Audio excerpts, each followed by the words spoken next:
C'est parti pour ce nouveau numéro, mesdames et messieurs, très chers téléspectateurs, sentez-vous à l'aise là où vous vous trouvez. Ce numéro, il est assez spécial parce que je reçois 4 invités sur ce plateau. Aujourd'hui, nous allons traiter d'un sujet fort intéressant. Vous avez toujours souhaité, vous avez toujours sollicité, vous avez toujours demandé des émissions de débat, de partage autour de la parole de Dieu. Alors aujourd'hui, avec les éminents serviteurs de Dieu, nous allons réfléchir sur une question essentielle qui tire son fondement sur la parole de Dieu, dont nous savons tous, en tant que chrétiens, nous nous basons sur la Bible qui est la parole de Dieu. Là, je m'adresse aux croyants, à ceux qui croient en la parole de Dieu. Merci de votre confiance. Merci de toujours nous soutenir de partout où vous êtes, aux États-Unis, à Paris, en Europe, en Afrique, partout. Merci de cette attention particulière que vous accordez à votre émission. Nous allons parler aujourd'hui sur une question qui fait couler beaucoup d'encre et de salive, qui fait parler de lui. Un sujet qui reste comme incompris, un sujet qui est, on dira, ça tire son fondement dans la parole de Dieu, c'est biblique ou c'est pas biblique, les interprétations sont particulières ou comment? Nous allons parler de la sémence du serpent. Vous savez très bien, la Bible parle de la sémence du serpent. Un camp prétend dire que Adam a commis adultère avec le serpent et d'autres refutent carrément. Nous allons baser, comme nous sommes à la lumière de la parole, confronter les Écritures que la Bible parle. À ma droite, j'ai pour la toute première fois sur ce plateau l'homme de Dieu, le prophète, un des pasteurs associés de l'église Sang Précieux, qui est un des associés du pasteur Bosco Kindomba, le prophète Hervé Lelo, qui nous fait l'honneur d'être avec nous ce soir, à qui je dis bonsoir et bienvenue, cher prophète. Bonjour mon frère Jules. Je parie que vous allez bien. Trop bien même, par la grâce de Dieu. Très bien habillé. Merci. Très bien, super. Merci pour le compliment. Alors, la personne à ma gauche, vous le savez, vous le connaissez, c'est le docteur Nicolas Kizito, un habitué de cette émission, à qui je dis bonsoir et bienvenue, reverend. Bonsoir, bienvenue, frère Jules. Vous allez bien? Je vais merveilleusement bien. Avec votre superbe veste. Oui. C'est un cadeau qu'on m'a offert à Istanbul. Super. Alors, à côté du révérend Nicolas Kizito, j'ai l'homme de Dieu, Ben Nathan Mukendi. C'est aussi un habitué de cette émission. Ce n'est plus quelqu'un à présenter, vous le connaissez déjà. Ben Nathan, bonsoir et bienvenue. Bonsoir, merci beaucoup, messieurs les journalistes. Très bien, merci. Le décor est planté. Notre quatrième invité fera son entrée d'un moment à l'autre. Alors, le décor est planté, nous allons devoir démarrer. En tout cas, prenez place. Nous allons lire la parole de Dieu. Il y aura confrontation d'idées sur ce plateau. Alors, c'est parti. Je vous donne la main. Je commence ici avec Ben Nathan. J'aimerais que tu puisses ouvrir, que tu prennes la main. Nous parlons de la sémence du serpent. Alors, j'aimerais d'abord que tu nous dises scripturairement, qu'en est-il de la sémence du serpent, scripturairement parlant? Merci beaucoup, messieurs les journalistes, de m'avoir donné la parole pour que je puisse ouvrir les hostilités. Très bien. La sémence du serpent, c'est l'un des mystères qu'un grand prophète du temps de la fin de la crampe de William Marion Branham, l'un des mystères qu'il a révélé, un des mystères qui sommeillait dans la Bible, mais qui a été révélé au temps de la fin, de par son ministère. D'entrée de jeu, je vais donner un verset que la majorité écrasante des lecteurs maîtrisent, connaissent, peut-être mais n'ayant pas sa vraie compréhension. Je suis dans Genèse chapitre 3. Je suis dans Genèse chapitre 3, je vais prendre le verset 14. La Bible dit, l'Éternel dit au serpent, puisque tu as fait cela, tu seras maudit entre tous les bétails et entre tous les animaux des champs. Tu marcheras sur ton ventre et tu mangeras de la poussière tous les jours de ta vie. Je mettrai inimitié entre toi et la femme, entre ta postérité et sa postérité. Celle-ci t'écrasera la tête et tu lui blesseras le talon. Donc, quand les téléspectateurs et ceux qui nous suivent à la maison peuvent lire à partir du verset 1er, c'est l'histoire, bien évidemment, qui s'est déroulée dans les jardins d'Éden. Quand Dieu a créé l'homme et la femme, les a placés là-bas, il y avait un arbre au milieu du jardin que Dieu avait interdit à Adam et Ève de manger. Et le serpent est venu séduire Ève, les lecteurs connaissent l'histoire. Et Ève a mangé de cet arbre et il est venu donner encore à son mari les fruits de cet arbre-là. Et quand ils ont mangé, ils se sont retrouvés nus. Et après, quand Dieu descend pour les chercher, il ne les retrouvait plus dans les radars. Il a commencé à crier, Adam, Adam, où es-tu? Ils connaissent l'histoire. Adam va répondre, la femme que tu m'as donnée, tu m'as séduite. Et Dieu va demander à la femme pourquoi tu as fait ça. La femme va rejeter le fardeau sur le serpent. Et le serpent, il ne lui a même pas été demandé de parler. Dieu a prononcé la sentence directement sur lui.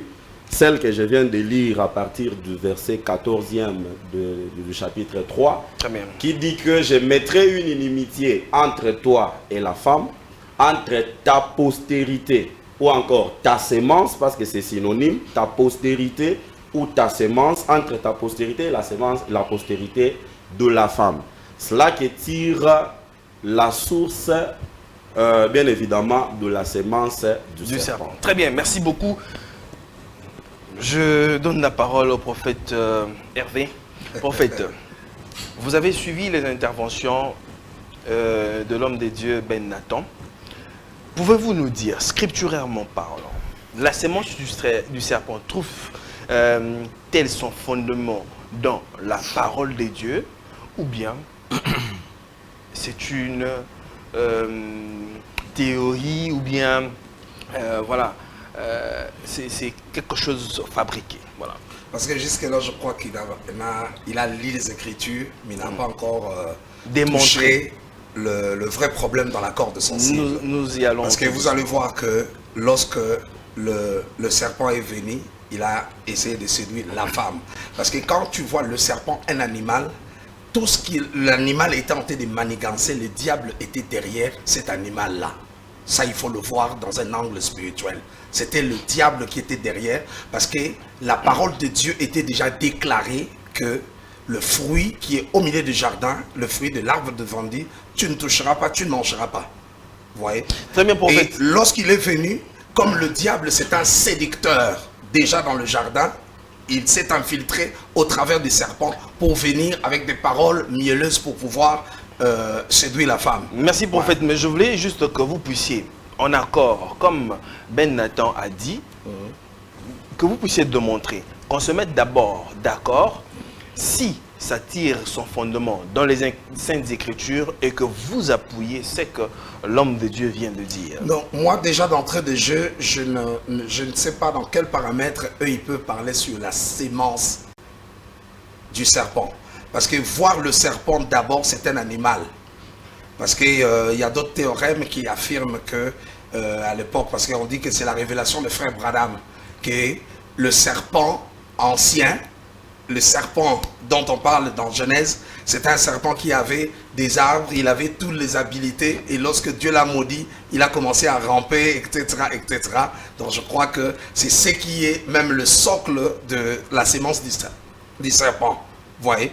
En fait, quand on parle de la sémence du serpent, on dit que Caïn était du malin. Je crois que, et ils vont nous affirmer, parce que c'est le texte de foi qui vient aussi les appuyer, que Caïn était du serpent, etc. On dit qu'il était la sémence du serpent. Ça veut dire que le serpent a connu Ève pour donner naissance à Caïn. Mais déjà à la lumière des Écritures, on va voir que c'est faux et archi faux. Très bien. Merci beaucoup. Et que je vais donner des versets tout à l'heure là. Très bien. Révérend Nicolas, scripturairement, que pouvons-nous retenir, capter par rapport à la sémence du serpent? Comme je viens de le dire, l'homme de Dieu a réagi d'une certaine façon. Alors, de manière succincte, j'aimerais que vous puissiez nous éclairer, parce que nous sommes en train d'évoluer tout doucement en ce qui concerne la sémence du serpent. Éclairez-nous un peu en 3 minutes. Bon, la notion de la sémence du serpent, elle est construite sur ce que déclare Genèse chapitre 2, Genèse chapitre 3, le verset 15. Je crois que le frère Nathan venait d'en faire la lecture.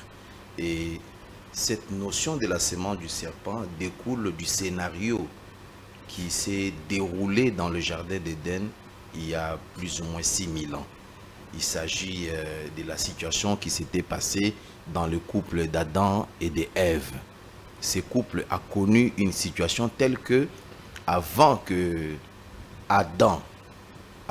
Ève ne donne naissance au fils d'Adam, vous me suivez très bien, avant que Ève ne donne naissance au fils d'Adam, Ève a été rencontrée par le serpent.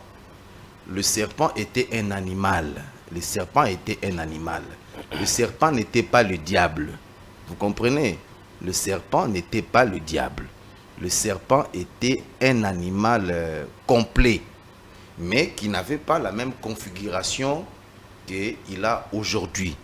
La Bible dit que le serpent était l'animal le plus rusé du jardin d'Éden. Ça veut dire qu'il avait la sagesse pratique. C'était un animal intelligent. Vous comprenez? Il était doté de capacités qu'un animal ordinaire n'avait pas.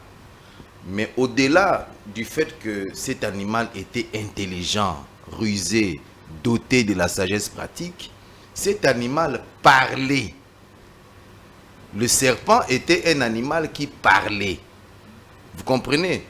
Et en plus du fait que le serpent était sage pratiquement et qu'il avait le pouvoir de la parole, le serpent était un animal debout, doté des bras et des jambes. Déjà, quand on ne comprend pas ces évidences-là, on ne sera pas en mesure de comprendre le développement qui va suivre. Merci. Et les faibles esprits vont penser.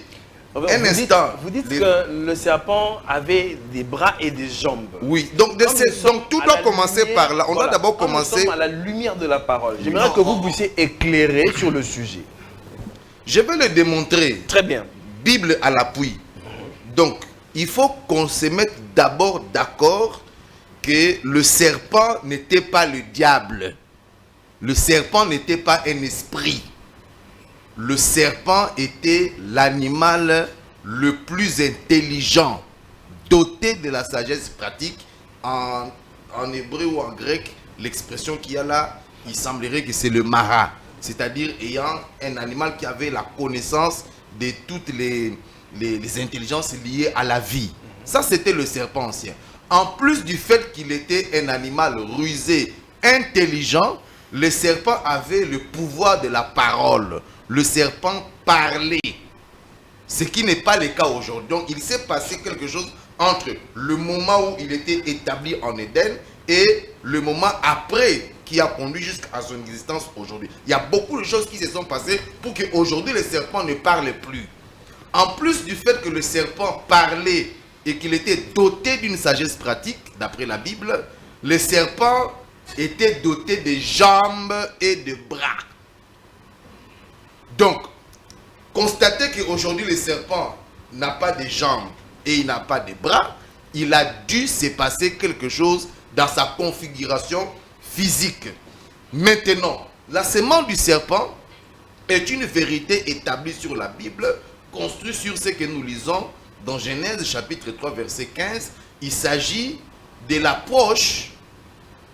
Cette sémence est consécutive à l'approche que le serpent a eue sur la femme d'Adam. Le serpent était la première créature qui a sexuellement rencontré la femme d'Adam. Le serpent était la créature qui a sexuellement rencontré la femme d'Adam pour la première fois. Il a été la première créature à rencontrer sexuellement la femme d'Adam. Bon. Et consécutivement à cette relation sexuelle qu'il y a eu entre le serpent dont parle Genèse chapitre 3 et la femme d'Adam qui a été déviergée par ce serpent. Je pèse les mots. Vous pesez les mots. Oui, je suis conséquent et je le fais exprès. Vous comprenez? La femme d'Adam qui a été déviergée par le serpent ancien. Et de cette défloraison, de ces premiers rapports sexuels qu'a connu la femme d'Adam, parce que Adam ne connaissait pas des rapports sexuels, c'est Ève qui les lui a montré. La première, Adam n'avait jamais connu le rapport sexuel avant que le serpent ne lui a appris cela.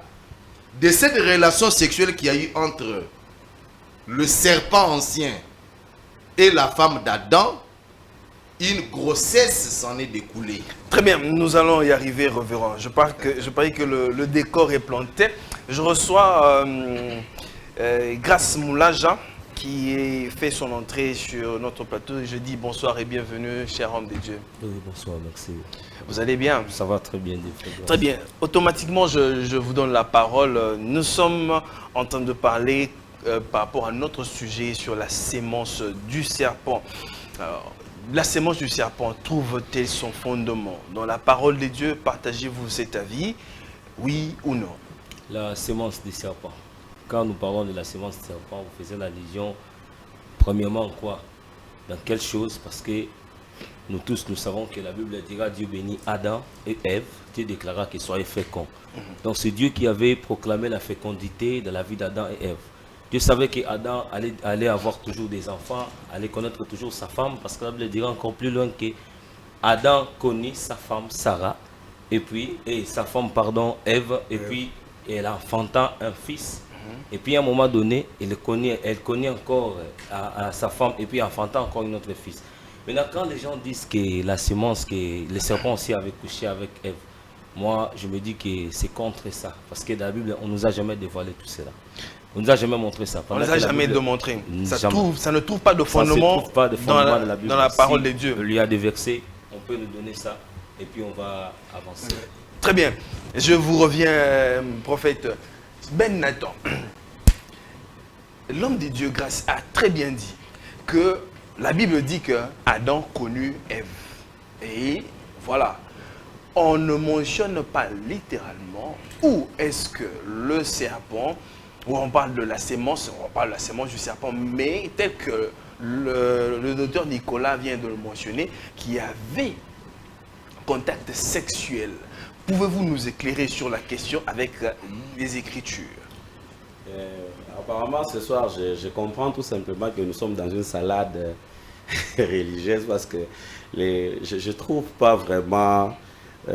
bon, c'est pas minimiser les adversaires, mais je trouve pas vraiment les arguments solides quant au sujet, quant au thème que nous sommes en train d'exploiter.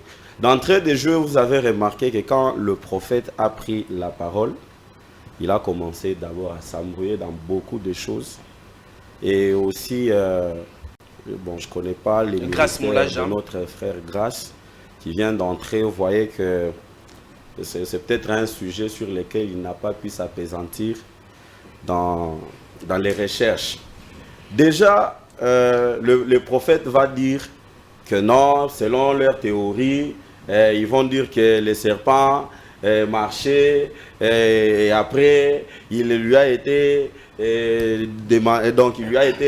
arraché les organes qui lui permettaient de marcher. Mais ça, c'est d'abord très élémentaire. C'est très élémentaire. Dans la parole, déjà, j'ai cru, bon, l'exposé du docteur ramassait beaucoup de choses.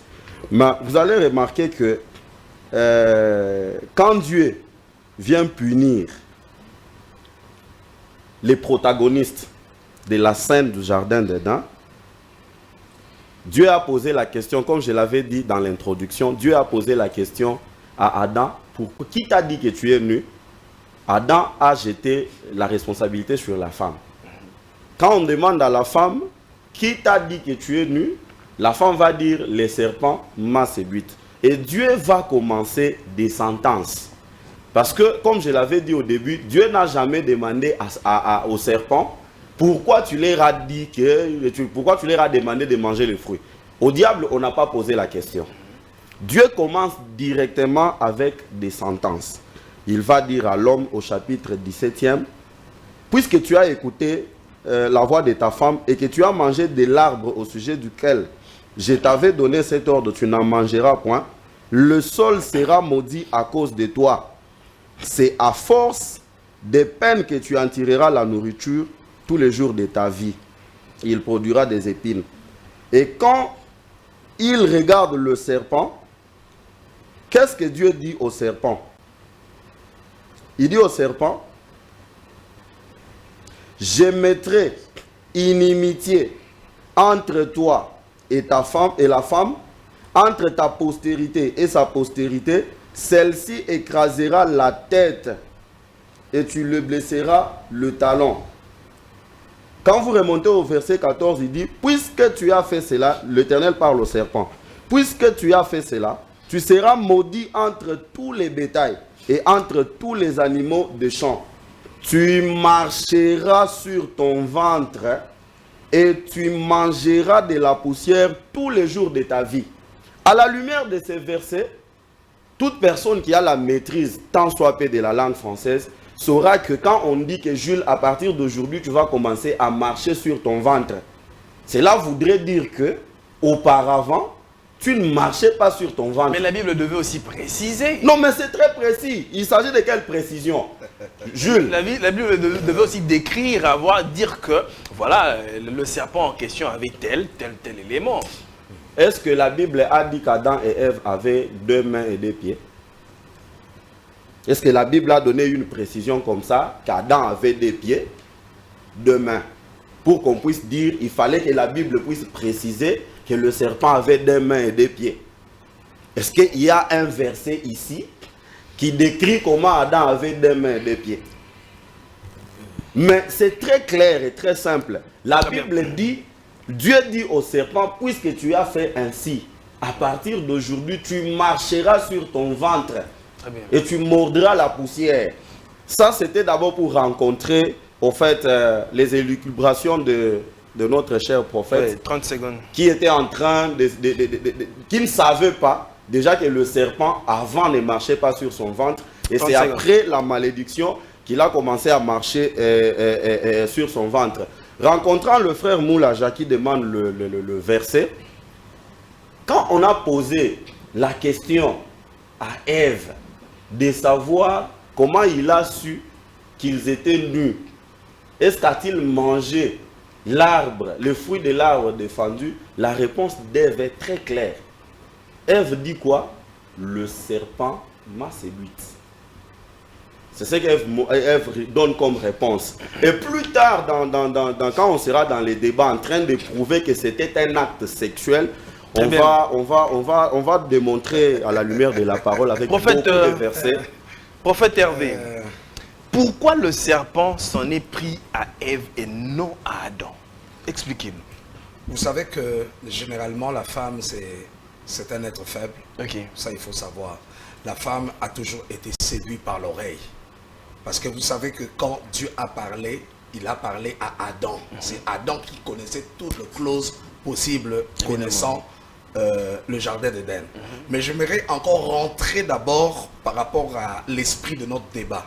Parce que je vois nos frères ici, lorsqu'ils parlent, ils n'ont pas de versets clairs qui prouvent que c'était un rapport sexuel entre le serpent et le diable. Non, très bien. Parce que là, quand vous me posez comme ça, ça me sort un peu du contexte. Non, que je reste restons dans le contexte. Voilà. Ouais. Pourquoi le serpent s'en est pris à la femme et non à l'homme? Parce que, pourquoi? Je t'ai expliqué tout à l'heure là. Parce que la femme est faible. Est faible, la femme est séduite par l'oreille. Généralement, comme Dieu a créé la femme a toujours été intentionnée par de paroles de séduction. Ça, il faut savoir. C'est ça vraiment la plus grande faiblesse de la femme. C'est être séduit au travers de lui. Très bien. Révérend Nicolas. La grande question est de savoir, Ève a-t-elle commis adultère avec le serpent, oui ou non? Il est très important qu'on réponde d'abord à la question que vous avez posée. Parce que c'est une question pertinente qui n'est pas répondue par le prophète. Répondez, vous avez 3 minutes. Parce que vous devez savoir que cette Bible ici, quand vous avez posé la question au frère Hervé Grace Mouladja, voilà les arguments dont il se sert pour réfuter la sémence du serpent.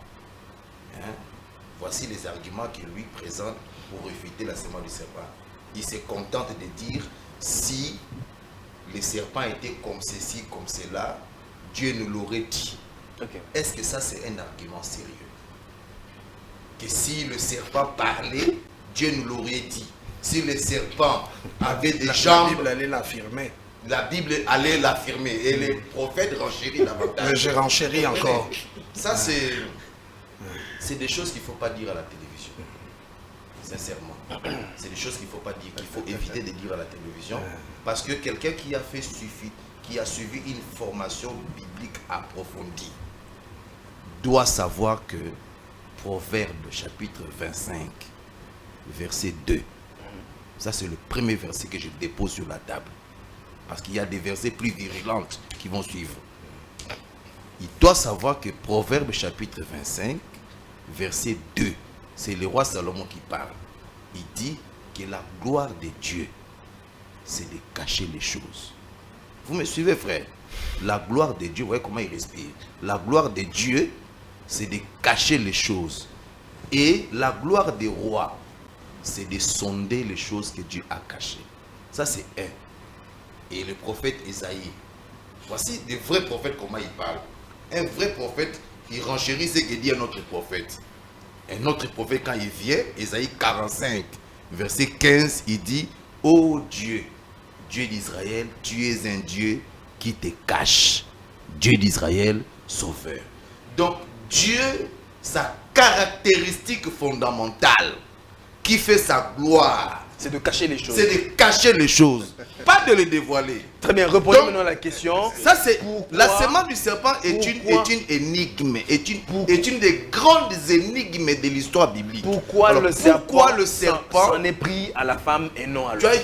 Ton français là est très fort, il faut descendre pour que les téléspectateurs comprennent. Très bien. Tu veux savoir pourquoi le serpent est venu seulement chez Ève et non chez Adam. Très bien. Voilà, parce que le serpent, la Bible dit, était l'animal le plus intelligent.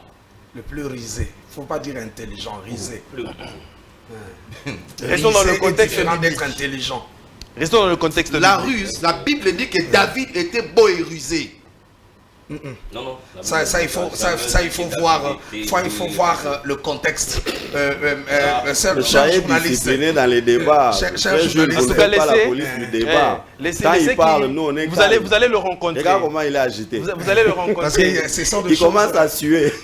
Oui, prophète, vous allez le rencontrer. Bibliques, qui n'ont pas des argumentaires. La Bible dit comment ils ont fait le rapport entre le serpent. David était beau et rusé. Pourquoi donne les Écritures. Un instant, moi je ne suis pas venu faire un recyclage pour former des prophètes sur un plateau de télévision. Sois sérieux. J'ai dit que David, la Bible dit que David était un garçon beau de figure et rusé. C'est Et le ainsi que le serpent Seigneur. aussi était un Maintenant, animal la ruse, rusé. c'est avoir une sagesse pratique, une intelligence, une connaissance assez élevée sur des principes de la vie. En hébreu ou en grec, le mot qui est utilisé là, c'est le maha. Avoir une connaissance élevée sur des grands principes de la vie. Ça, c'est ce qui caractérisait le serpent dans le jardin d'Éden. Non, ça veut dire que le serpent Maintenant, était plus intelligent il que la était femme. tellement intelligent qu'il savait que la femme était un jardin. Oh, Un la instant. femme était La femme jardin. était... Le serpent le savait. Une minute. Non, mais laissez-moi d'abord développer. Une minute, révérend. Alors, la femme... Il est étonné. Comment La- est-ce qu'une personne peut avoir l'image? Mais le roi Salomon le Permettez. dit. Le roi Salomon le dit. Vous savez, la meilleure façon pour vous d'avoir beaucoup de sagesse, c'est de lire beaucoup c'est de lire beaucoup les livres du roi Salomon.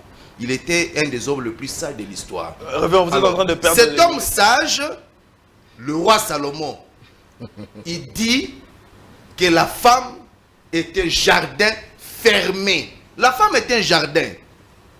Et le serpent le savait. Le serpent savait que la femme est un jardin.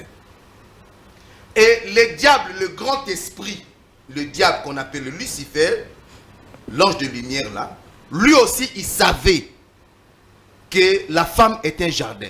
Et dans le projet de Satan, il avait toujours voulu déposer sa semence sur la terre afin de perpétuer son esprit parmi les êtres humains dans le royaume de Dieu. Il est venu vers la femme parce que son intention était d'implanter sa semence dans le jardin que Dieu avait déposé sur la terre. Merci. Merci, je vous reviens. Grâce Moulaja, la femme est un jardin. Partagez-vous la vie du révérend Nicolas Kizito? Donc, c'est ce que je peux dire, je me suis étonné. Pourquoi? Parce que le révérend Kizito, il peut développer quelque chose qui n'est pas écrit dans la Bible. Il a fait ses imaginations. Et puis, Oh, il a fait des imaginations. Il a fait ses imaginations et puis il commence à imposer ça sur la planète. Prouvez-nous dans la Je Bible. voulais dire simplement, on peut lire simplement le livre d'Ésaïe, Ok. chapitre 14, verset 12 jusqu'à 17, puis l'apôtre peut nous lire la Bible. L'apôtre Kizito, c'est ça. C'est Ça un fait 5 docteur. versets, c'est beaucoup de versets. Ça fait Tu beaucoup as de dit Soyez verset versets. conséquents, verset revenez au 17. débat. Ok, C'est ça beaucoup va. de versets. Venez Je au vais débat, parler de on ça, va je vous vais dire. parler de ça rapidement. Très bien. La Bible dira que si on parle directement, premièrement, quand on dit les serpents, arrêtez de dire les serpents. C'est le diable qui était dans les serpents. Parce que le serpent, c'était un animal où C'est il ce que la était Bible avec... dit dans Oui, oui. Ésaïe. La Bible dira dans le livre d'Ésaïe que c'était les diables qui étaient précipités pour séduire la femme. Et Ésaïe, Et puis, Vous avez combien? Ésaïe chapitre 14, verset 12 jusqu'à 17. Si on peut nous lire ça, c'est un bon verset, ça peut nous aider, ça peut aider 12. même les spectateurs. Ésaïe chapitre 14, Te voilà verset tombé 12. du ciel, astre brillant, fils de l'aurore. Tu es abattu à terre, toi le vainqueur des nations. Tu disais en ton cœur, je monterai au ciel, je lèverai mon trône au-dessus des étoiles. Je des dieux. monterai au ciel. Je m'assierai sur la montagne de l'assemblée, à l'extrémité du septentrion. Je monterai sur le sommet des nuées, je serai semblable au Très-Haut. C'est Oh, bon. descendez, descendez. Je vous ai dit que ça va nous... Mais tu as été On va nous précipité dans les séjours c'est des un morts, verset. Non, non, non. dans les profondeurs de la Impertinent, fosse. hors sujet. C'est bon, non? Oui. Jusqu'à... Il a dit jusqu'au verset 17. Jusqu'au verset 17, si on peut lire ça, ça sera tellement... Qui Au lieu de trop réduisait le parler, monde peut-être en qu'après, désert, faut répondre. qui ravageait les villes et ne relâchait point ses prisonniers. Justement, si vous descendez un peu, vu que l'air nous fait défaut, si vous descendez un peu, vous allez comprendre que la Bible nous veut simplement nous faire comprendre que Adam, même Adam allait être Permettez, tombé. Reverend. Même Adam allait être séduit. Pourquoi? Parce que le diable était descendu même Adam avec... Même Adam. Pourquoi? allait être séduit. Oui, oui, parce que le diable était descendu avec une gloire, avec la gloire où c'était la gloire où personne ne peut lui résister. Ok. Dans ce moment-là. Donc on peut dire que la femme Ève n'a jamais été tombée avec, le serpent. les serpents. Ève a été séduite par les paroles du serpent et elle a accepté de manger l'arbre interdit. Parce que Dieu les avait bénis. J'insiste sur ce point. Dieu a béni Ève et Adam. Dieu lui disait soyez féconds. C'est Dieu qui avait permis les rapports sexuels.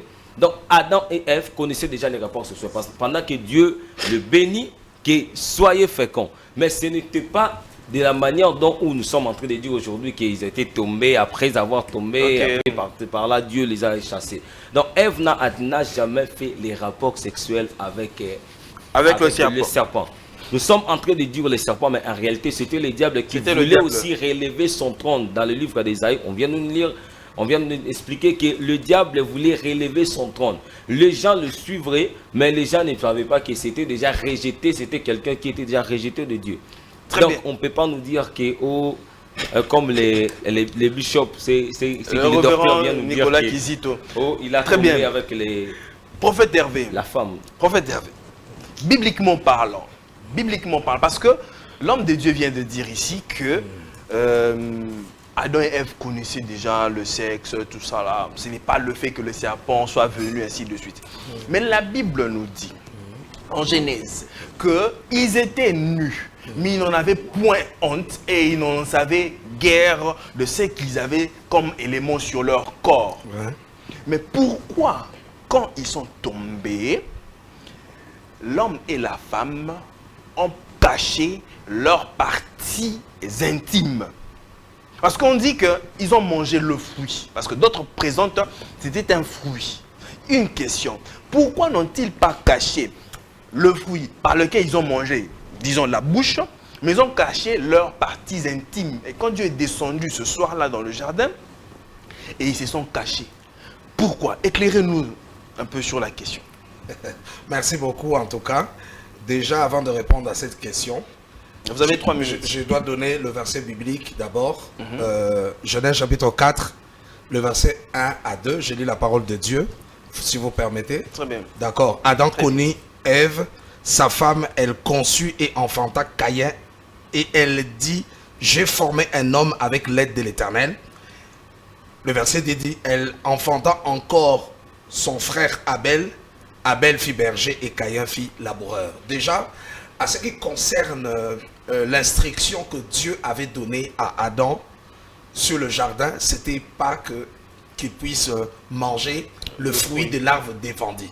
D'abord, quand Dieu donne cette instruction-là, il faut l'obéir. Le péché, c'est quoi? Le péché, c'est la désobéissance totale ou partielle vis-à-vis de la loi de Dieu. Parce que là, quand Dieu interdit et quand ils désobéissent, automatiquement, ils étaient dans un état de faiblesse, de honte, de savoir que ils ont désobéi à la voix de Dieu. Vous voyez? Même quand le serpent est venu le tromper. Parce que vous savez, mon co-débatteur, je crois, le docteur, a utilisé le mot rusé. Hein? Le mot rusé veut dire que c'est lui qui a la capacité de tromper. Parce que le serpent, quand il est venu, parce que eux, ils lisent la Bible avec des illusions. Le problème avec ils lisent la Bible avec des illusions. Okay. Parce que normalement, ils n'ont pas de versets clairs qui nous montrent qu'ils ont fait le rapport sexuel. Parce que ici, Genèse affirme que non, Adam connaît sa femme. Oui. Or, quand on dit connaître, nous connaissons tous la langue française. Ils ont fait le rapport sexuel. Et après ça, ils ont affronté Caïn. Mais quand ils disent qu'ils parlent de la sémence du serpent, quel est cet enfant-là qui était la sémence du serpent avant Caïn et Abel? Quel est cet enfant-là qui était? Parce que si on veut parler, on veut attribuer que le premier-né c'est Caïn. Donc c'est lui qui doit avoir la sémence du serpent. Entre guillemets. Ma question était de savoir, parce que vous avez dit, comme la Bible le dit si bien, qu'ils étaient là avec Adam et le couple. Ils avaient les éléments sur leur corps, mais ils n'en savaient pas l'utilité de ces éléments qu'ils avaient sur leur corps. Mais ils n'en avaient pas non plus honte. Pourquoi après avoir mangé le fruit de l'arbre interdit, à ce moment-là, c'est comme si leur intelligence s'ouvrit et ils compris qu'ils étaient nus. Et ils sont allés se cacher et se couvrir des feuilles de figuier. Le grand problème est que vous savez que le péché crée en nous ce qu'on appelle le remords, la culpabilité. Très bien. Vous savez? Parce que quand vous péchez, vous désobéissez automatiquement, même votre relation avec Dieu entre en crise. 1 Jean chapitre 1er, le verset 7, la Bible dit, si nous marchons dans la lumière, comme il est lui-même dans la lumière, nous sommes mutuellement en communion. Ça veut dire que le péché que Adam et Ève ont commis dans le jardin a créé une certaine séparation. C'est pour cela que Dieu va poser la question à Adam, Adam, où es-tu? Vous voyez? Donc ça veut dire que l'acte qu'ils avaient posé avait créé une séparation entre Adam et Ève. Donc c'est ça ce que je pouvais dire. Ben Nathan, Adam et Ève n'ont jamais, voilà, Ève n'a jamais connu le serpent comme c'est bien prétendu, tel que vous le défendez là. Et l'homme de Dieu, le prophète, a bien lu la Bible. Il a démontré que Adam connut Ève, voilà, avec l'aide du Seigneur. C'est par l'aide du Seigneur C'est Ève qui dit ça. Ouais, c'est voilà. Et qu'ils ont eu leurs enfants. Qu'en est-il? Quand est-ce que cette sémence-là du serpent est entrée? Et la véracité de cet accouplement-là qu'il y a eu entre le serpent et la femme. Dites-nous. Merci beaucoup de la breveté et la clarté de vos questions. En tout cas, aujourd'hui, je vous trouve très, très intelligent. Avant d'aborder votre question, je ramasse d'abord ce qui a été dit par notre frère Moulaja et le prophète. Le frère Moulaja dit, il donne Ésaïe, on lit Ésaïe, on ne retrouve pas là où on dit dans Ésaïe que le diable est venu séduire Ève. Ça, c'est déjà important. Dans tous les récits, les versets qu'on a eu à lire, en tout cas, je n'ai pas trouvé un verset qui a dit dans Ésaïe que le diable était allé séduire Ève dans les jardins d'Éden. Je n'ai pas lu ça. Ça, c'est déjà le premier point. Le frère dit que Dieu avait au fait déjà autorisé les rapports sexuels parce qu'il avait dit à Adam, soyez multipliés, soyez féconds. Maintenant, regarde la subtilité de la révélation. Quand Dieu a dit à Adam et Ève, multipliez et remplissez la terre, ils ont mis combien d'enfants au monde? Avant que les serpents n'apportent les fruits à Ève, ils ont mis combien d'enfants au monde de par leur rapport sexuel qu'ils connaissaient déjà. Mais la lecture silencieuse et inspirée de la Bible va nous dire ceci. Revenons dans Genèse chapitre 3, parce que c'est là qu'il y a le nez du problème. Et tes questions, vous avez vu comment le prophète a évité. Il a évité les questions que tu lui as posées. Il n'a pas pu répondre à ça. Il dit quand ils ont posé l'acte, l'acte c'était quoi? Il dit c'était la désobéissance. C'était ça l'acte. La désobéissance découle d'abord d'un acte. Si vous me dites que ne buvez pas cette eau, pour que je puisse désobéir, pour que l'on parle de la désobéissance, je dois d'abord boire de l'eau. Je bois. Quand je bois de l'eau, il a profité pour boire de l'eau parce qu'il avait déjà chaud. Alors, voyez, quand on boit de l'eau, on a d'abord posé l'acte. Et derrière cet acte-là se cache maintenant la désobéissance. Le serpent dit à la femme, alors le serpent dit à la femme, vous ne mourrez point. Mais Dieu sait que les jours où vous en mangerez, je veux que tu puisses retenir vraiment ça. Les jours où vous en mangerez,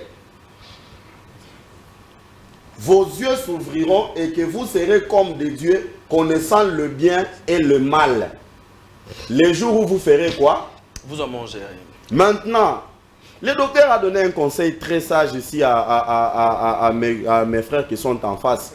Il devait cerner la sagesse de Salomon. Écoute ce que Salomon dit dans Proverbe 30, verset 20. Je commence à partir du verset 19. Ici, le serpent a dit à Ève, les jours où vous ferez quoi? Vous en mangerez. Merci beaucoup. Et Proverbe 30, à partir du verset 19, dit ceci. Je peux prendre le verset 18. Il y a 3 choses qui sont au-dessus de ma portée. Même 4 que je ne puis comprendre. La trace de l'aigle dans les cieux. La trace du serpent sur les rochers. La trace du navire au milieu de la mer. Et la trace de l'homme chez la jeune femme. 20. Telle est la voix de la femme adultère. Elle mange et s'essuie la bouche, puis elle dit, je n'ai point fait de mal. Monsieur, je sais, est-ce que vous suivez le langage de la Bible? Le serpent dit à Ève, les jours où vous en mangerez. La Bible utilise le verbe manger. Parce que selon eux, c'était, je ne sais pas moi, les pamplemousses ou les pommes qu'Adam et Ève avaient mangées. Alors que le docteur a dit ici que la genèse, la sémence du serpent est l'une des énigmes de la Bible. Et Proverbe, l'homme le plus sage vient de dire ici, telle est la voix de la femme adultère. Merci. Elle mange Et c'est sur la bouche. Elle dit qu'elle n'a pas commis de mal. Très bien. La femme adultère mange quoi? Et avant de relancer les camps là-bas, je ne sais pas si vous allez donner la parole à qui.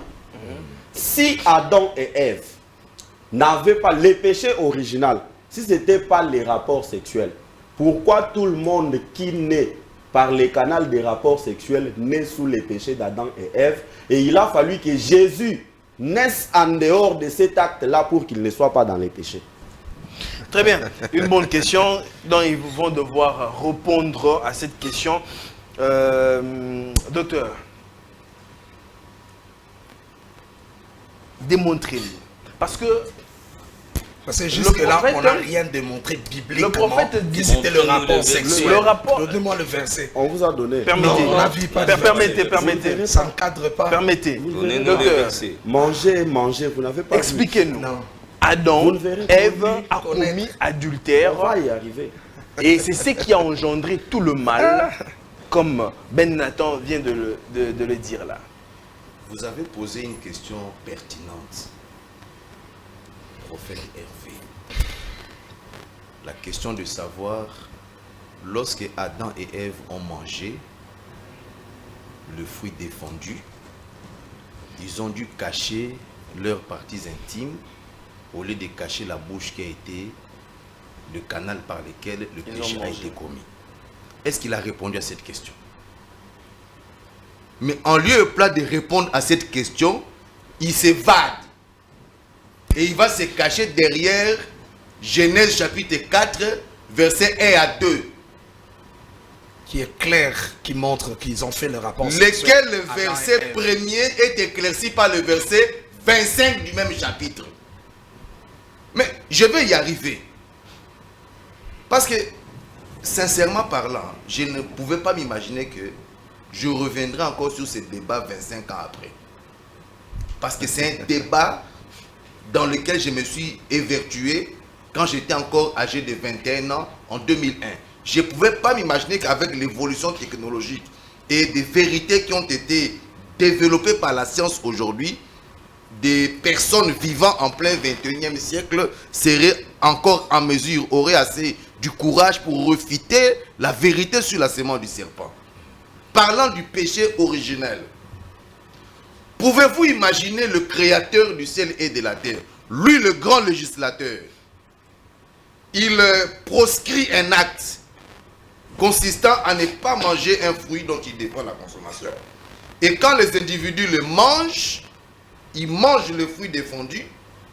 Dieu, il descend pour prononcer la sentence, la sanction. Les gens mangent le fruit, n'est-ce pas? Dieu, il descend pour prononcer la sanction consécutive au péché qui vient d'être commis. Il dit à Ève, comme tu as mangé le fruit là, désormais, tes grossesses, tu les enfanteras avec douleur. Est-ce que c'est compatible? Est-ce que c'est sérieux de sanctionner les douleurs de l'enfantement là où la bouche a commis un péché? Est-ce que c'est sérieux de sanctionner en lieu et place des lèvres, de la langue, des dents qui ont mangé, vous sanctionnez les douleurs de l'enfantement? C'est incompatible. Dieu sait de quoi il parle. Et sachant de quoi il parle, il a libéré quelques vérités à ce sujet en inspirant des hommes comme le roi Salomon. C'est ainsi que le roi Salomon a dit ce qui venait d'être lu dans Proverbe chapitre 30 verset 20. Que telle est la voix d'une femme adultère. Est-ce que l'adultère se commet dans la bouche? Parce que à la première lecture du contenu du livre de Genèse, Adam et Ève ont mangé un fruit dont Dieu leur avait interdit la consommation. Et le roi Salomon dit, telle est la voix d'une femme adultère. Et nous disons, sous l'autorité du ainsi dit le Seigneur, que le fruit dont parle la Bible c'est l'acte adultère, sexuel. Ève a commis adultère en entretenant des relations sexuelles avec, Il faut nous donner avec des le versets serpent. Présente-nous les versets. Donnez-nous le verset biblique. Alors, c'est très Nous sommes grave. dans un débat. Pourquoi quand Permettez. vous parlez, on est tranquille? Permettez, Nous sommes- vous voulez permettez. que les débats, parce que nous, on sait danser cette danse-là. Permettez, ouais. permettez, C'est maintenant. vraiment la danse que moi je Maintenant, veux. s'il vous Si plaît. on reste sur ça, tu vas pas parler. S'il vous plaît, Ouais. s'il vous plaît. s'il Parce vous qu'on plaît. va parler La dans bonne la Bible. éducation, On du doit Maintenant, danser. s'il vous la plaît. bonne éducation Prophète du Hervé, débat, prophète voudrait- Hervé. la bonne éducation du On débat doit voudrait mettre à ce que- Nathan. la bonne éducation du Ben débat Nathan. voudrait à ce qu'on soit silencieux Ne dérangez pas quand mon le émission, co-débatteur s'il vous plaît. parle. Ne Si dérangez vous pas êtes mon quelqu'un émission, qui est s'il vous bien plaît. éduqué dans les débats, vous devez vous taire parce qu'on a donné des oreilles et une bouche pour entendre. Nous ne sommes pas en chœur. Ben C'est pas Nathan. une chorale. Ben Nathan, s'il Ayez vous vos plaît. apaisements. Ben Et Nathan, vos s'il vous plaît. apaisements. C'est pas vous le journaliste. Et vos Donc, apaisements. Le roi Vous Salomon, êtes agité. dans l'esprit de qui Dieu a commencé à déposer quelques vérités sur ce qui s'est passé dans le jardin d'Éden, il commence par libérer une inspiration selon laquelle la voix d'une femme adultère consiste à manger. Ça, c'est la sagesse qui parle. Et je vous ai dit que le même roi Salomon a dit dans le Cantique des Cantiques, chapitre 4, verset 12, que tu es un jardin, ma soeur, ma fiancée, au milieu de toi, il y a tel fruit, tel fruit, tel fruit. Ça, c'est déjà pour vous donner une idée sur la manière dont le roi Salomon comprenait les choses. Mais revenons à Genèse 4, verset 1er, auquel le prophète fait allusion.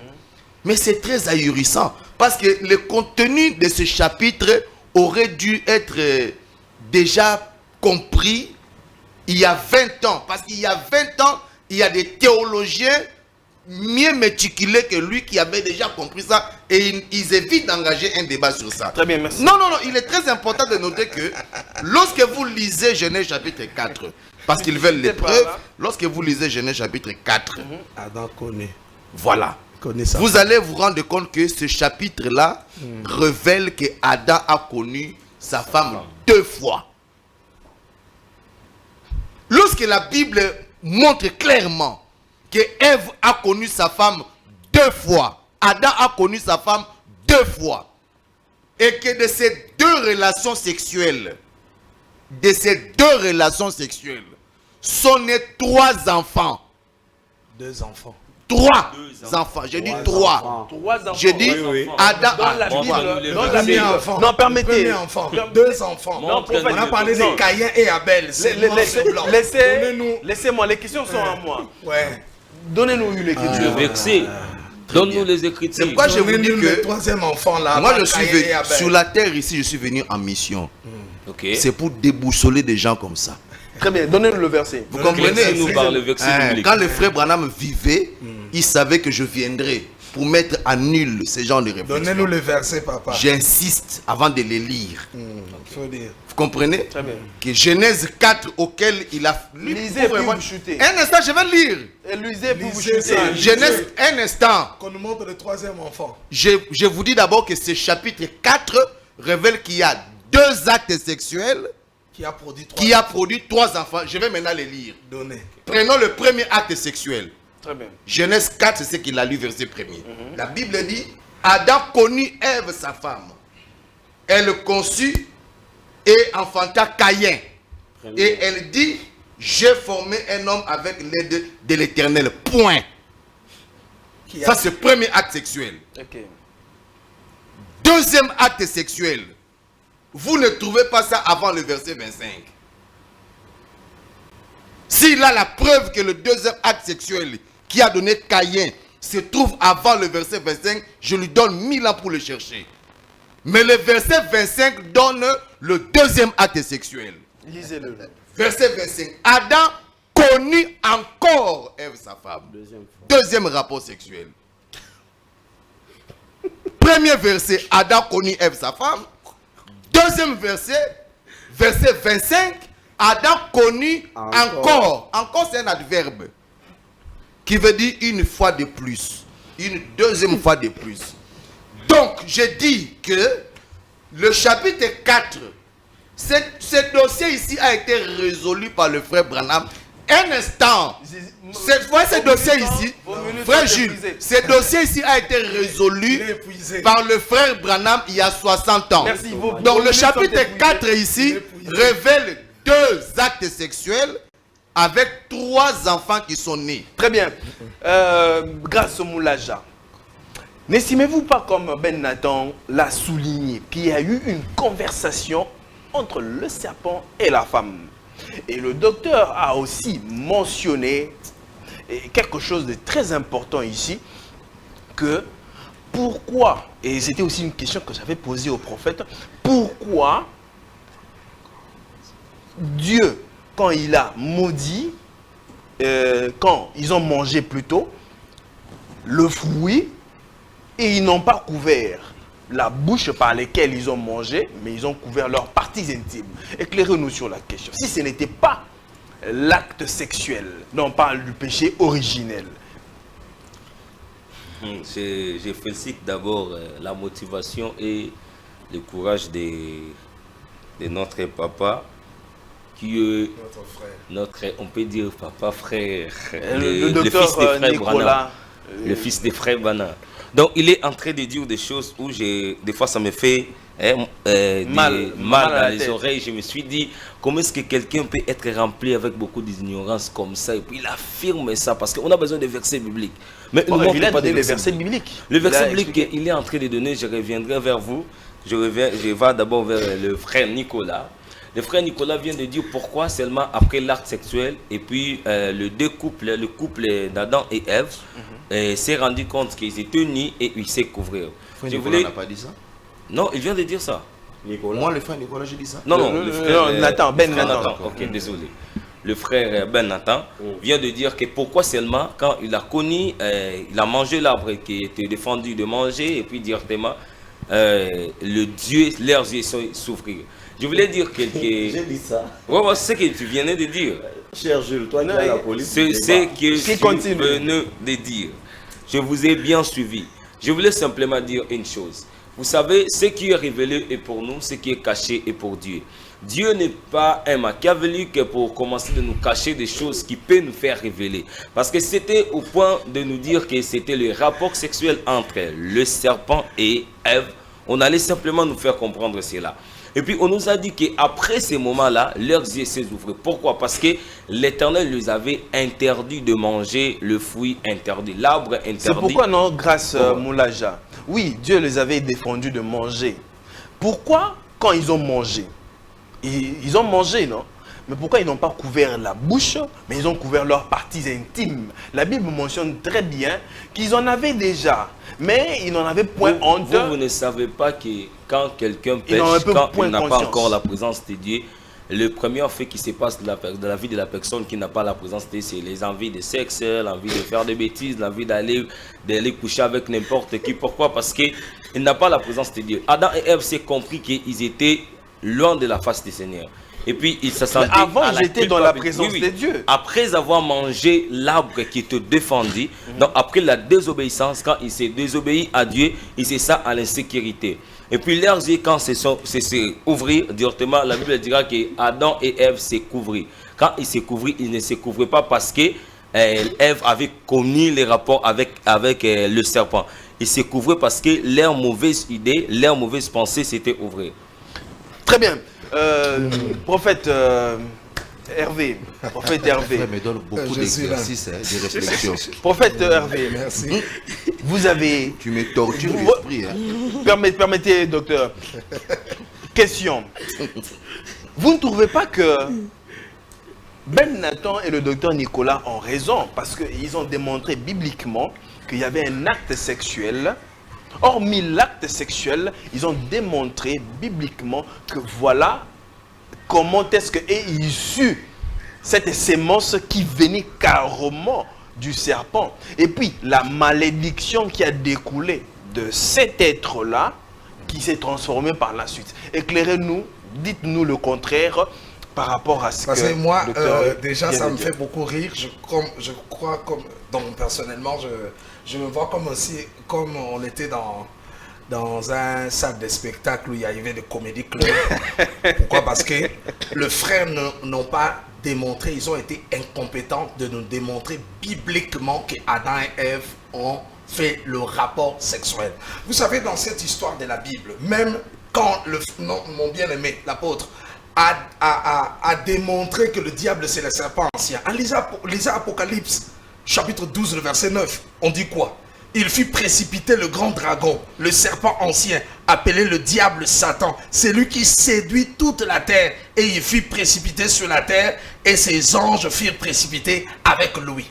Vous voyez? S'ils ne peuvent pas voir qu'à Éden, derrière le manigance, quand quelqu'un dit on dit le diable, le serpent était rusé, était l'animal le plus risé de tous les animaux, lui, dans son interprétation, je ne sais pas s'il a un problème de français, ou il dit risé, c'est être plus intelligent. Mais le dictionnaire va nous affirmer, même les téléspectateurs qui nous suivent à la télévision seront d'accord avec moi, que quand on parle de quelqu'un de risé, ça n'a rien de voir, comme on dit à Lingala, Maïe les Mabé. Tu vois, la tromperie derrière ça. Vous voyez? Et puis vous allez savoir une chose que, avant que Adam et Ève qui se retrouvent nus, ils avaient leur premier habit. Leur premier habit, c'était la gloire. Ils étaient revêtus de la gloire de Dieu. Okay. Selon le livre de Romains, qui dit « Car tous ont péché et sont privés de la gloire de Dieu ». Vous voyez? Le péché qu'Adam a commis, c'était de manger le fruit de l'arbre défendu. Parce que la Bible a été claire, il y a plusieurs textes qui prouvent que Amnon est sorti avec sa sœur Tamar. La Bible n'a pas caché ça. Vous voyez? Histoire d'Onan qui faisait des rapports sexuels et il éjaculait dehors, en dehors du vagin. On a écrit ça bibliquement. Vous voyez? Les erreurs de roi David, on a dit que le roi David a couché avec Bathsheba et ils ont mis au monde un enfant qui est mort, après quoi ils ont eu Salomon. La Bible est claire de parler même des insanités, ce qui s'était passé à Sodome et Gomorrhe. Vous voyez? Même le rapport sexuel au travers le truc que nous appelons les 2 fois. Ça a commencé, l'homosexualité a commencé au temps de Sodome et Gomorrhe. La Bible n'a pas eu honte de dire ces choses. Mais moi je crois qu'ils doivent accepter Jésus-Christ comme leur Seigneur et leur Sauveur. Parce que le prophète Branham, c'était quelqu'un qui parlait de Christ. Nous ne pouvons pas focaliser la Bible. La Bible s'interprète par elle-même. On ne peut pas être dans le blabla, on est aléatoire. Moi je montre par des versets bibliques que comment Adam a connu sa femme. C'est écrit noir sur blanc. Montre-nous par des versets bibliques, vous fouillez là où il y a Salomon. Oh non, Salomon avait dit tout ça. Vous voyez que c'est un débat, c'est rien. Très bien. Ben, c'est ridicule. Merci. Christian, d'avoir des gens dans ce genre de débat, permettez, prophète. C'est une perte de temps. Mais voir des gens qui ne sont pas bibliques, Islam, qui ne connaissent pas la profondeur juste 5 minutes, juste 5 minutes en clôture, s'il vous plaît. S'il te plaît. Ben Nathan. Le prophète a dit ici que le couple était revêtu d'un habit qui était la gloire de l'Éternel, qui le couvrait. Et quand ils sont sortis de la présence de Dieu, c'est alors que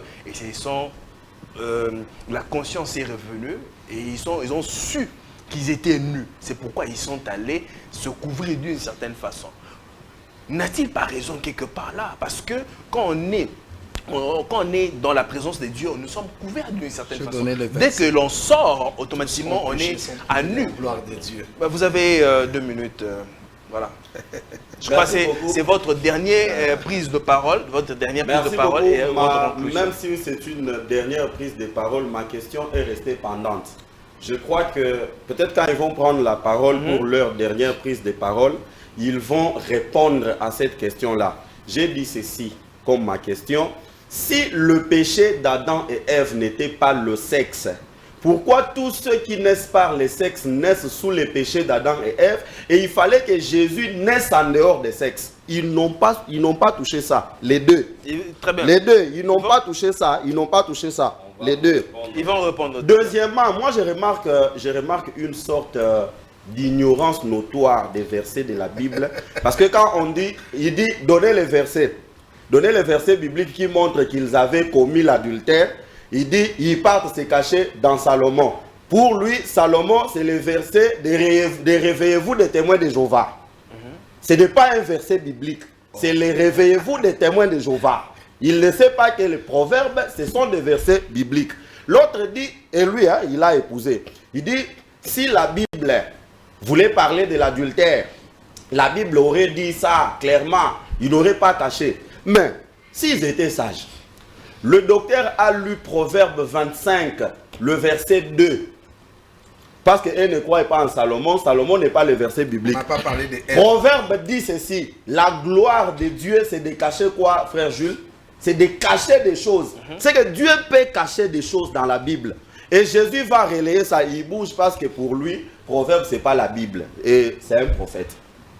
Jésus va relayer les paroles des Proverbes dans Matthieu chapitre 25. Matthieu chapitre 11, le verset 25 à 30. Jésus va dire ceci. À ce moment-là, Jésus prit la parole et dit, je te suis reconnaissant, Père Seigneur du ciel et de la terre, de ce que tu as caché ces choses aux sages et aux intelligents. Ils doivent savoir que Jésus est Dieu. Dieu cache des choses dans la Bible. On a donné 2 versets déjà. Il y en a nombreux. Proverbe a dit que la gloire de Dieu, c'est de cacher des choses. Jésus vient, il dit, il remercie le Père d'avoir caché des choses. Donc, il y a des choses que la Bible peut dire ouvertement et des choses que la Bible peut cacher. Là, vous n'en avez pas. Revenons à Genèse chapitre 4, l'aîné de la question. Le prophète dit, Adam connut Ève, sa femme, et ils ont eu Caïn. Est-ce qu'il peut prendre la Bible dans la généalogie des enfants d'Adam? Est-ce que Caïn est cité? Pourquoi on a omis Caïn? Si Caïn était le fils d'Adam. Prenez la généalogie. Si vous n'avez pas la parole, on peut faire les recyclages. Quand vous ne lisez pas bien la Bible, on peut vous faire les recyclages. Dans Genèse, on donne des versets. Vous ne donnez On pas. donne des versets. Proverbe, ce n'est pas les versets. Proverbe, c'est le verset, mais l'histoire ici, Très bien. c'est l'histoire Proverbe, d'Ève Ben et Nathan, d'Adam. Ben Nathan. Soyez-en rassurés. permettez, Je suis prophète, Si Salomon avait cité le nom Soyez-en de rassurés Ève, que quand on vous est prendrez la d'accord. parole, je vais vous Nous sommes en train de déranger. chuter, permettez. Soyez-en rassurés que quand vous prendrez la Non, parole, je vais vous faites déranger. une mauvaise Permettez, interprétation des On a Écritures. donné le premier verset Vous de la parole. vous sortez le texte de leur contexte. Soyez Ça en devient un rassurés quand vous prétexte. prendrez En fait, la parole, permettez. je vais vous déranger. Ben Vous Nathan, n'avez pas le monopole, je vais vous déranger. Ben Nathan, Parce que chutez. quand vous n'êtes pas bien éduqué dans les débats, je vais vous montrer que vous n'en avez pas le monopole. Ben Nathan, chutez, s'il vous plaît. Déjà, dans la généalogie, les enfants d'Adam retenaient que Caïn n'est pas repris. Parce qu'il n'était pas Donnez-moi fils. le verset. Je vous donne le verset. Ah, vous donnez le verset pour vous Je chuter lui par donne là. le verset et puis je vais Mais le chuter. verset essentiel qu'on entendait sur le rapport sexuel, on ne donne pas. Oui, c'est parce que on vous donne n'êtes pas pas. attentif. Le serpent a donné le fruit à Ève et On a dit Ève le a fruit, mangé. on n'a pas dit le rapport sexuel. Je vais parler. Permettez. On a dit Permettez, le Sachez laissez. que vous aurez la parole, je vais vous déranger. Nous sommes en train de me chuter. déranger. Je vais vous déranger. La télé, c'est le temps, La s'il vous Bible plaît. dit ceci, non, tu connais S'il vous rien. plaît, s'il Je vous plaît. maîtrise Tu la Bible connais mieux rien, que tu toi. connais rien. Moi, je S'il comprends vous même plaît, pas comment tu prophète, fais. s'il Tu vous connais plaît. rien. C'est ridicule. La Bible dit S'il vous ceci. plaît, La s'il vous Bible plaît. dit que quand vous n'êtes pas dans les débats, vous êtes ailleurs parce que les débats n'est pas de votre Ben niveau. Nathan, chutez. La Ben Nathan, Bible dit chutez, s'il vous plaît. ceci. Ève mangea les fruits. C'est le verbe manger qui est utilisé. Manger, on mange par la bouche. Oui, Salomon vient, il dit, telle est la voix de la femme adultère. Elle mange. Est-ce que la femme Donc adultère, là, vous l'adultère se accusez mange dans la Ève, bouche? Ève, notre Permettez- L'adultère Permettez, se mange prophète, dans la bouche. L'adultère se mange dans la bouche. L'adultère se mange dans la bouche. Donc ça- Il y a une question qui est restée pendante. Pourquoi Chutez tous par là. ceux qui naissent par les rapports sexuels naissent dans les péchés d'Adam et Ève? Et il a fallu que Jésus vienne en dehors de l'acte sexuel pour qu'il ne soit pas dans Merci. ces péchés-là. Et puis vous dites que le premier vêtement, Merci. pour chuter, je chute par là. Vous dites que le premier vêtement qu'Adam et Ève portaient, c'était la gloire de C'était la Dieu. gloire de Et Dieu. vous allez vous fonder sur Romains pour dire que tous ont péché Et et, sont ont privés été de la gloire privés de de la Dieu. gloire de Dieu. Ouais. Ça veut dire que quand quelqu'un pêche et qu'il n'a pas de faveur, parce que c'est ça, quand vous êtes privé de la gloire Merci de beaucoup, Dieu, vous Ben n'avez Nathan. pas de faveur de Dieu. Donc les faveurs de Dieu, c'est les habits. Merci et ça, beaucoup. ça sort de la bouche d'un prophète. Merci beaucoup, Ben C'est Nathan. ridicule.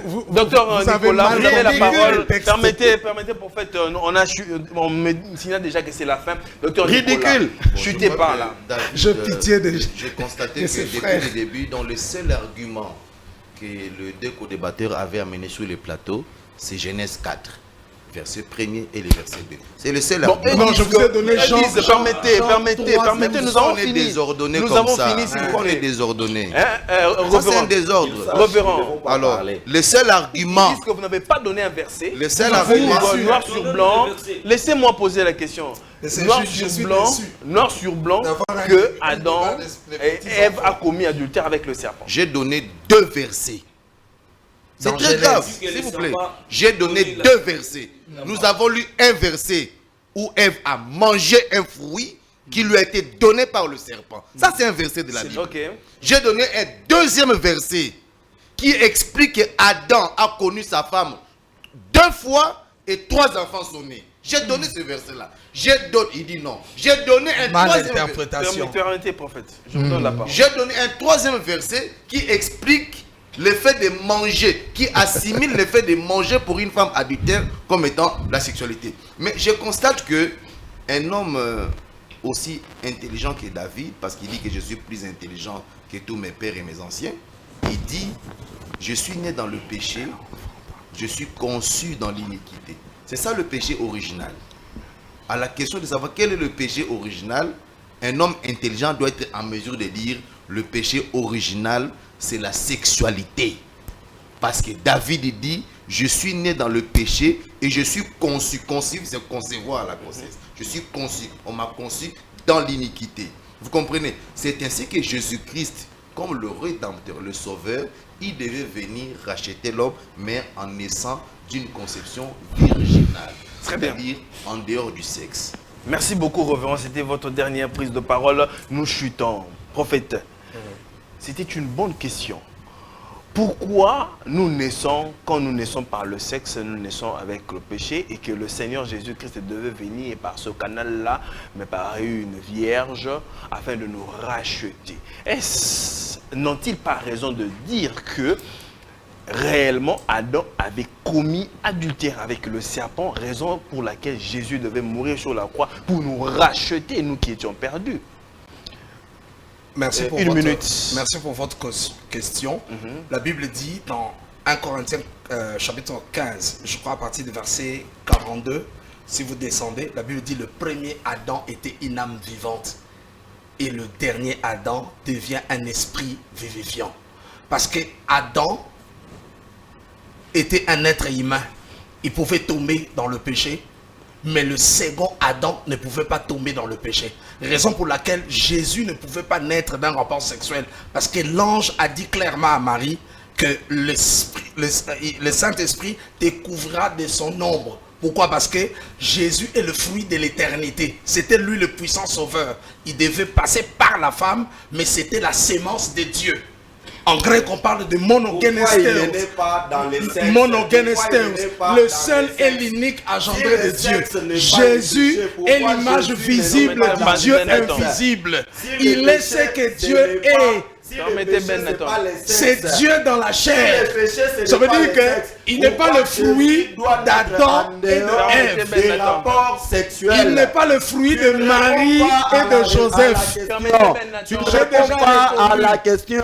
La question se Parce qu'il trouve au sait niveau que des sexes. Tu n'as pas la réponse. est Dieu. On va te donner pour ce temps. Il est Tu ne vas pas 100% Dieu. répondre à ça. Jésus est Même 100% comme le Dieu. docteur. Merci beaucoup de nous avoir suivis sur ce plateau. On se retrouve très prochainement. Au revoir.